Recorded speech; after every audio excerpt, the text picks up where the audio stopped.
नमस्कार सांग माने मो स्मिता आपण मानकु स्वागत करुछि आम चैनल को आउ एक नुआ कहानी सहित।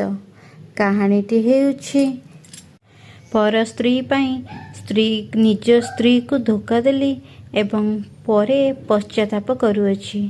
सांग माने कहानीटी आरंभ करिबा पूर्वरु कहि रखे जे कहानी रे जदि आपण माने नुआ ताले आम चैनल टी को सब्सक्राइब कर देबे एवं बेल आइकन को ऑल रे रखिदेबे जहाँ फल आमर सबु नुआ नोटिफिकेशन आपण माने सर्वप्रथमे पाई परिबे।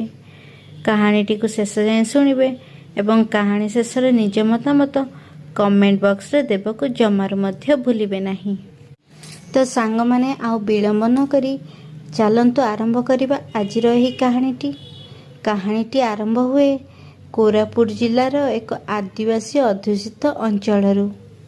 प्राकृतिक संपद एवं सौंदर्य भरा कोरापुट जिला ताहार एक छोटिया आदिवासी अध्युषित ग्राम रे बास करती प्रमोद नामक एक पुरुष।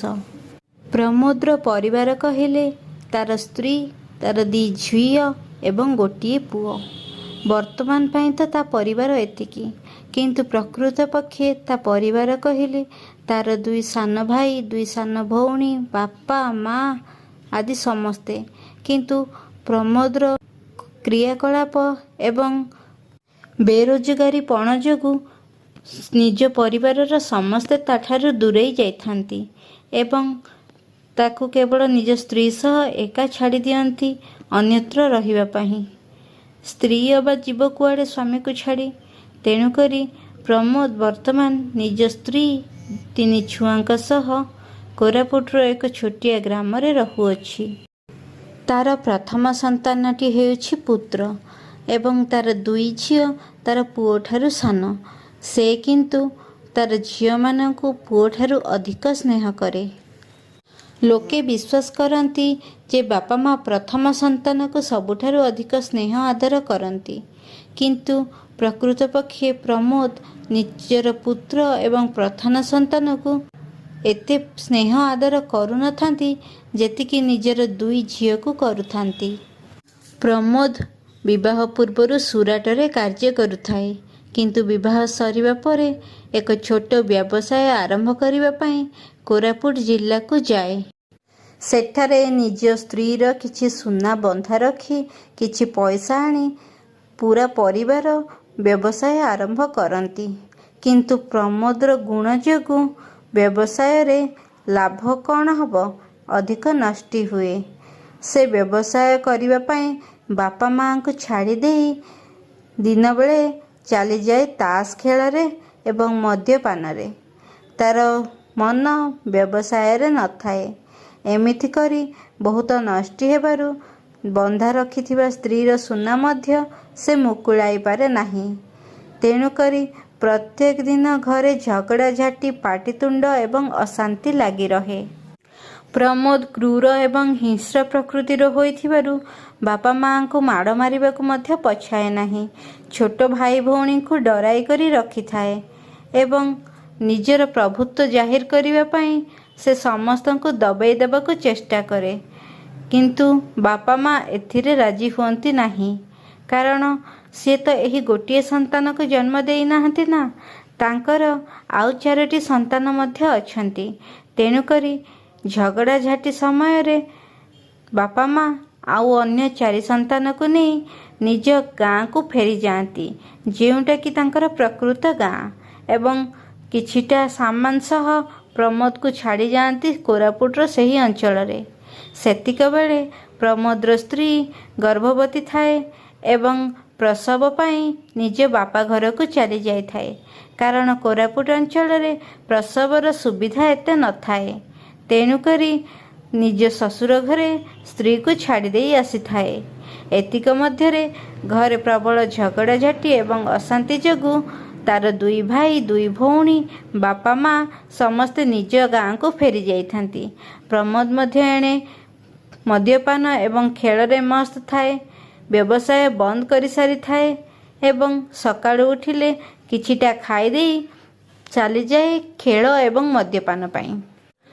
ଖେଳ ଏବଂ ମଦ୍ୟପାନ ତାକୁ ଏତେ ବାୟା କରିସାରିଥାଏ ଯେ ସେ ଘରର ଅଧିକାଂଶ ଜିନିଷ ବିକ୍ରି କରିସାରିଥାଏ ଏସବୁ ପାଇଁ। ବର୍ତ୍ତମାନ ତାର ସ୍ତ୍ରୀର ପ୍ରସବ ସରି 4 ମାସ ହୋଇସାରିଥାଏ। ତେଣୁକରି ସେ ବର୍ତ୍ତମାନ ଚିନ୍ତା କରେ ଯେ ଶାଶୁଘରକୁ ଚାଲିଯିବ। ଶାଶୁଘର ଅର୍ଥାତ୍ ଯେଉଁଠାରେ ସେମାନେ ବ୍ୟବସାୟ ଆରମ୍ଭ କରିବାକୁ ଯାଇଥିଲେ, କୋରାପୁଟ ଜିଲ୍ଲାର ସେହି ଛୋଟ ଗାଁ, ସେଠାକୁ ଚାଲିଯିବ। ଏଣେ ପ୍ରମୋଦ ମଧ୍ୟ ନିଜ ସ୍ତ୍ରୀକୁ ଆଣିବାକୁ ଯାଏ। କାରଣ କେତେ ଦିନ ବା ଏକା ଏକା ନିଜେ ରୋଷେଇ କରି ଖାଇବ। ଏଣେ ଖାଇବା ଜିନିଷ ମଧ୍ୟ ଘରେ ଅଭାବ ହୋଇସାରିଲାଣି। ତେଣୁକରି ନିଜ ସ୍ତ୍ରୀକୁ ଯାଇ ଶ୍ୱଶୁର ଘରୁ ନେଇ ଆସେ। ସ୍ତ୍ରୀ ଆସି ଘରେ ଦେଖେ ତ କିଛି ଜିନିଷପତ୍ର ଘରେ ନାହିଁ। ସେ ପ୍ରମୋଦକୁ ପଚାରେ, ଆରେ ସମସ୍ତ ଜିନିଷପତ୍ର ଏବଂ ଘର ଲୋକମାନେ ସମସ୍ତେ କେଉଁଆଡ଼େ ଗଲେ? ସେତେବେଳେ ପ୍ରମୋଦ କୁହେ, ସମସ୍ତେ ମୋ ସହ ଝଗଡ଼ାଝାଟି କଲେ। ମୁଁ ସେମାନଙ୍କୁ ମାରିବା ପାଇଁ ହାତ ଉଠାଇବାରୁ ସେମାନେ ସମସ୍ତେ ଗାଁକୁ ଚାଲିଗଲେ। ନିଜ ସହିତ ଅନେକ ଗୁଡ଼ିଏ ଜିନିଷ ମଧ୍ୟ ନେଇଗଲେ। ଆଉ କିଛିଟା ଜିନିଷ ଯାହା ଥିଲା ତାହାକୁ ମୁଁ ଭାଙ୍ଗିରୁଜି ଖେଳ ଏବଂ ମଦ୍ୟପାନରେ ସରାଇଦେଲି। ଏହା ଶୁଣି ପ୍ରମୋଦର ସ୍ତ୍ରୀ ମୁଣ୍ଡରେ ହାତ ଦେଇ ବସିଲେ। ଏବଂ ଅତ୍ୟନ୍ତ କଠିନ ପରିଶ୍ରମ କରି ସକାଳୁ ବଡ଼ି ଭୋରରୁ ଉଠି ନାଶ ବାଟି କରି ଏବଂ ଅନ୍ୟାନ୍ୟ କାମ କରି ସେ ନିଜ ଛୁଆକୁ ପାଳନ ପୋଷଣ କରିବାକୁ ଲାଗିଲେ। ବହୁତ କଷ୍ଟରେ ପେଟକୁ ଦିମୁଠା ଖାଇବାକୁ ମିଳୁଥାଏ। କିନ୍ତୁ ପ୍ରମୋଦର ସେଥିରେ କିଛି ଯାଏ ଆସେ ନଥାଏ। ସେ ସାଙ୍ଗସାଥି ବୁଲାଖେଳା ଏସବୁରେ ହିଁ ମାତିଥାଏ। ସାଙ୍ଗମାନଙ୍କ ସହ ମଦ୍ୟପାନ ସମୟରେ କିଛିଟା ସେମାନେ ଖାଇବାକୁ ଦେଇ ଦିଅନ୍ତି। ଏଣେ ତା ପେଟଟା ପୁରିଗଲେ ସେ ଅନ୍ୟମାନଙ୍କୁ କାହିଁ ବା ପଚାରେ। ଏମିତି କିଛି ବର୍ଷ ବିତି ଚାଲେ। ସେହି ପୁତ୍ର ସନ୍ତାନ ପରେ ପ୍ରମୋଦର ଆଉ 2ଟି ଝିଅ ସନ୍ତାନ ମଧ୍ୟ ହୋଇସାରିଥାନ୍ତି। ବର୍ତ୍ତମାନ ପ୍ରମୋଦର ସ୍ତ୍ରୀ ସଞ୍ଜୁର ଦାୟିତ୍ୱ ବଢ଼ି ସାରିଥାଏ। ବର୍ତ୍ତମାନ ପ୍ରମୋଦ ସମ୍ପୂର୍ଣ୍ଣ ରୂପେ ବଦଳି ସାରିଥାଏ। ସାଙ୍ଗସାଥି ଖେଳା ଏବଂ ମଦ୍ୟପାନ ତ ଛାଡ଼ି ନଥାଏ, କିନ୍ତୁ କିଛି ଦାୟିତ୍ୱବୋଧ ଆସି ସାରିଥାଏ।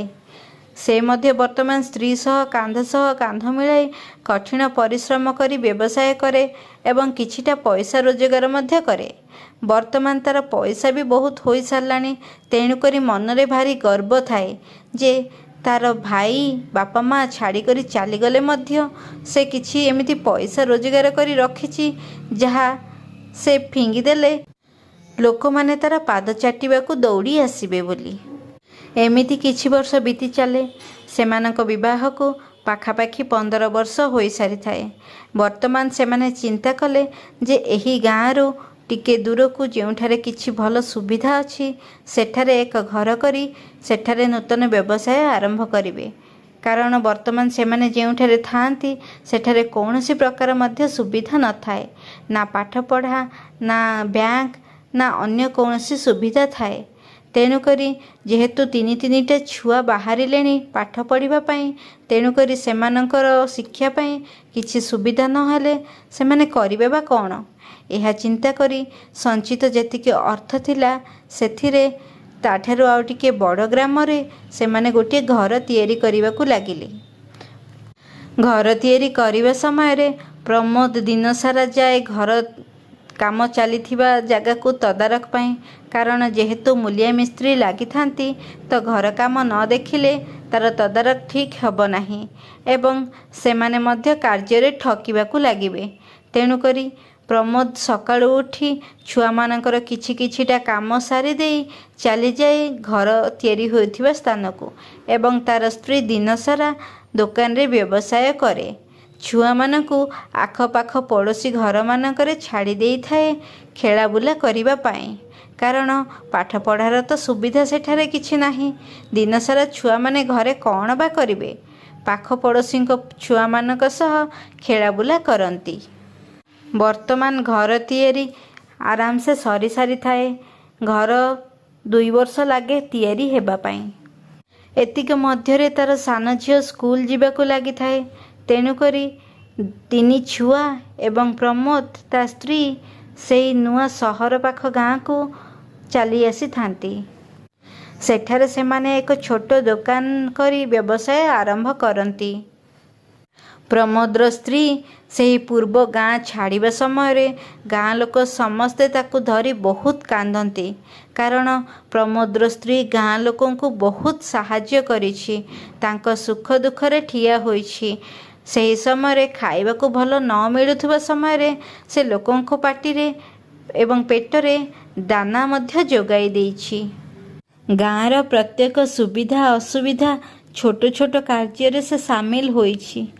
ଯେତେବେଳେ ଏତେ ବଡ଼ ମୁଣ୍ଡି ଗାଁରୁ ଚାଲି ଯାଉଛି ତ ଗାଁ ଲୋକ କିଭଳି ଭାବେ ନ କାନ୍ଦିବେ? ସେମାନେ ସମସ୍ତେ ପ୍ରମୋଦର ସ୍ତ୍ରୀକୁ ଝୁରି ଝୁରି ଅନେକ କାନ୍ଦନ୍ତି। କିନ୍ତୁ କରିବେ ବା କ'ଣ? ତାର ଛୁଆମାନଙ୍କ ଭବିଷ୍ୟତ ପାଇଁ ତାକୁ ସେହି ଗାଁକୁ ଛାଡ଼ିବାକୁ ପଡ଼ିଲା ଏବଂ ପାଖ ସହର ପାଖ ଏକ ବଡ଼ ଗାଁକୁ ସେମାନେ ଯାଇ ରୁହନ୍ତି ବର୍ତ୍ତମାନ।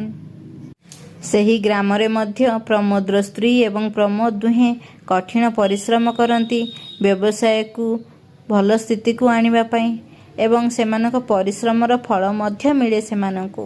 ସେମାନଙ୍କ ବ୍ୟବସାୟ ଭଲ ଚାଲିବାକୁ ଲାଗେ। ତେଣୁକରି ପାଖ ଆଖ ଲୋକମାନେ ସେମାନଙ୍କୁ ଈର୍ଷା କରିବା ଆରମ୍ଭ କରିଦିଅନ୍ତି। କାରଣ ଆମ ସମାଜରେ ତ ଚଳଣି ଅଛି, ଯିଏ ଉପରକୁ ଉଠିବ ତା ଗୋଡ଼ଟାକୁ ପ୍ରଥମେ ତଳପଟୁ ଟାଣିଦେବା ଦରକାର, ଯାହାଫଳରେ ସେ ଆଉ ଉପରକୁ ଉଠିପାରିବ ନାହିଁ। କାରଣ ଜଣେ ଉପରକୁ ଉଠିବ ଏକଥା ପାଖ ପଡ଼ିଶା ଏବଂ ବନ୍ଧୁ ପରିଜନ ସହ୍ୟ କରିପାରନ୍ତି ନାହିଁ। ଇତିମଧ୍ୟରେ ପ୍ରମୋଦର ତ ଗୁଣ ଚରିତ୍ର କଥା ଆପଣମାନେ ଆଗରୁ ଜାଣିଛନ୍ତି ଯେ ସେ ସାଙ୍ଗସାଥୀ ଖେଳ ଏବଂ ମଦ୍ୟପାନ କରେ। ଏଠାରେ ମଧ୍ୟ କିଛି ଖରାପ ସାଙ୍ଗମାନଙ୍କ ସହ ମିଶି ଖେଳ ମଦ୍ୟପାନ ଏସବୁରେ ମାତିଥାଏ। କିନ୍ତୁ ପ୍ରମୋଦର ସ୍ତ୍ରୀର ବର୍ତ୍ତମାନ ଏସବୁ ପ୍ରତି ଧ୍ୟାନ ନଥାଏ, କାରଣ ତା ମୁଣ୍ଡରେ କେବଳ ବ୍ୟବସାୟ ଚାଲିଥାଏ ଏବଂ ନିଜ 3 ଛୁଆର ଦାୟିତ୍ୱ ମଧ୍ୟ ତା ମୁଣ୍ଡ ଉପରେ ଥାଏ। ତେଣୁକରି ସେ ସ୍ୱାମୀଙ୍କ କଥାରେ ଏତେ ଧ୍ୟାନ ଦିଏ ନାହିଁ। ଏଣେ ତାର ସାଙ୍ଗମାନେ ପ୍ରରୋଚନା ଦେଇ ତାକୁ ପରକୀୟ ପ୍ରୀତିରେ ମଧ୍ୟ ପକାଇ ଦେଇଥାନ୍ତି। ପାଖ ଏକ ସ୍ତ୍ରୀଲୋକ ସହ ସେମାନେ ତାକୁ ସମ୍ପର୍କ ରଖିବା ପାଇଁ ଉସ୍କାନ୍ତି। ତାର ସାଙ୍ଗମାନଙ୍କର ପ୍ରରୋଚନା ମଧ୍ୟ କାମରେ ଆସେ।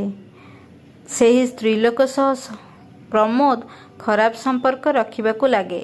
ସେହି ସ୍ତ୍ରୀଲୋକର ଏକ କିରାଣୀ ଦୋକାନ ଥାଏ ଏବଂ ସ୍ୱାମୀ ତାର ଏତେ ବ୍ୟବସାୟ କରିପାରନ୍ତି ନାହିଁ।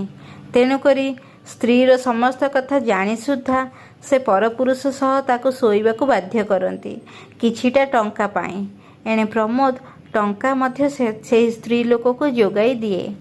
ନିଜ ଦୋକାନରେ ଯାହା ମଧ୍ୟ ବ୍ୟବସାୟ କରେ ପ୍ରମୋଦ ଲୁଚାଇ ଚୋରାଇ ନେଇ ସେହି ସ୍ତ୍ରୀ ଲୋକକୁ ମଧ୍ୟ କିଛିଟା ଟଙ୍କା ଦିଏ ସେଥିରୁ ଏବଂ ସେହି ସ୍ତ୍ରୀ ଲୋକ ମଧ୍ୟ କେବଳ ଟଙ୍କା ଲୋଭରେ ପ୍ରମୋଦ ସହ ସମ୍ପର୍କ ରଖି ଚାଲେ। ବର୍ତ୍ତମାନ କିନ୍ତୁ ଏହି କଥା ଲୁଚି ଛପି ରହେ ନାହିଁ। କଥା ଦାଣ୍ଡରେ ପଡ଼ି ହାଟରେ ଗଡ଼େ ଏବଂ ସମସ୍ତେ ଗାଁ ଲୋକ ଏକ ମିଟିଂ କରନ୍ତି ଏବଂ କୁହନ୍ତି ଯେ ଯେହେତୁ ପ୍ରମୋଦର ଏହି ସ୍ତ୍ରୀଲୋକ ସହ ଖରାପ ସମ୍ପର୍କ ଅଛି, ଏହି ସ୍ତ୍ରୀଲୋକକୁ ପ୍ରମୋଦକୁ ନିଜ ସ୍ତ୍ରୀ ଭାବେ ଗ୍ରହଣ କରିବାକୁ ହେବ ଏବଂ ନିଜ ସ୍ତ୍ରୀ ସଞ୍ଜୁ ସହ ତାକୁ ମଧ୍ୟ ରଖିବାକୁ ହେବ।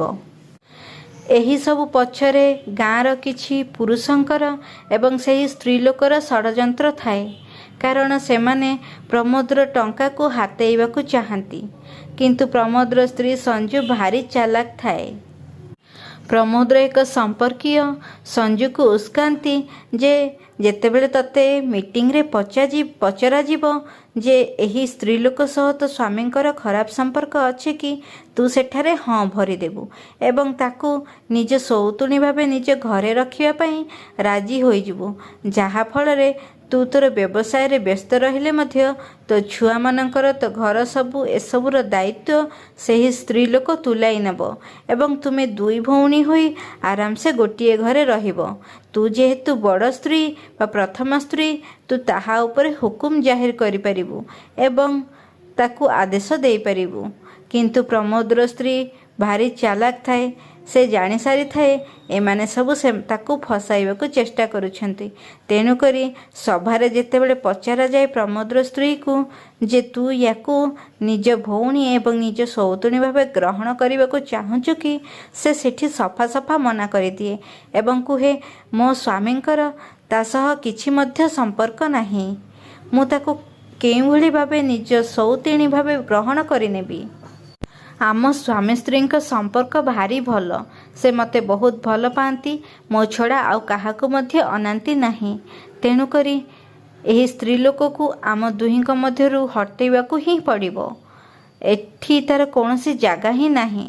यह शुणिबा परे सभारे एते लोकंक आगरे जेतेबेले प्रमोदर स्त्री दृढ़ मत रखे निजर, प्रमोद स्तब्ध हो जाए एवं सेहिठारु से पश्चाताप करने लगे जे से जो स्त्री को धोखा दे अन्य स्त्री सह संपर्क रखिथिला, सेही स्त्री टंका लोभरे ताकू वर्तमान फसाई देबाकू चेष्टा करुथिला।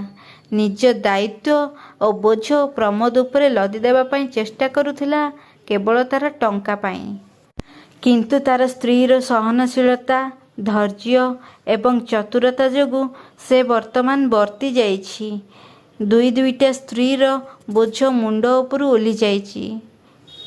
कारण से निज आखपाखरे देखे किछिटा लोक दुईटा स्त्री रखी घरे रुहंती। सेमानक पई केते जे कष्ट साध्य एसबु। प्रत्येक दिन घरे अशांति, असंतोष, कली झगड़ा लगी रही थाए। किछिटा टंका लोभरे सेही स्त्री लोक प्रमोद को फसाई देबाकू जो चेष्टा करुथुला ताहा वर्तमान नाकाम होई सारिछि एवं प्रमोदर आखि निज स्त्री पे खोली जाइछि जे ता स्त्री केते भल। सबु किछि जानी मध्य से निज स्वामीर मान, अभिमान एवं स्वाभिमान रक्षा करने जाई समस्तक सामना रे निज स्वामी सह से स्त्रीर किछि संपर्क नाही बोली कहिदेला एवं तांको दुई जनक मध्यरे वर्तमान एते भल संपर्क न थाई मध्य स्वीकार कला जे ता स्वामी ताकू अधिक पसंद करती एवं भल पाती।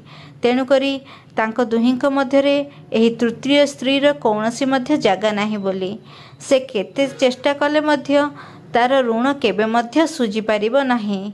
से सतरे महान।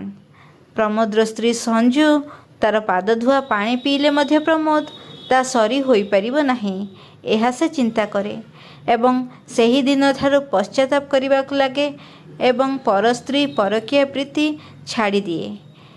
चेष्टा करे प्रमोद जे निज स्त्री पई गोटे भल स्वामी, दायित्ववान स्वामी होई पारिबा पई एवं से कठिन परिश्रम करी भल व्यवसाय करे एवं व्यवसाय आरंभ समय रे से निज स्त्रीर जो सुना बंधा पकाई थाए सेही परिमाणर सुनार 3 गुण सुना किणी करी ता स्त्री को उपहार स्वरूप भेटी दिए। सांग माने आपण माने जदि कौनसी संपर्क रे अछंती ताहाले निज संपर्क को सम्मान देबा सिखंतु एवं परकीय प्रीतिरु स्त्री हो किंबा पुरुष हो दूरे रहिबा निहाती जरूरी। नचेत निज परिवार नष्ट हो जिबारे समय लागी न थाए। जेउ परिवार को आपण माने एते कष्ट रे गढ़ी तोलिचंती ताहा बर्बाद हो जिबारे अल्प किछिटा मिनिट ही लागी थाए। तेणुकरी निज संपर्क को साइति रखिबा आपणक दायित्व एवं आपणक हातर कथा। आज पई रहुछि एतिकी। देखा हबो आगामी अध्याय रे आउ एक नुआ कहानी सहित। नमस्कार।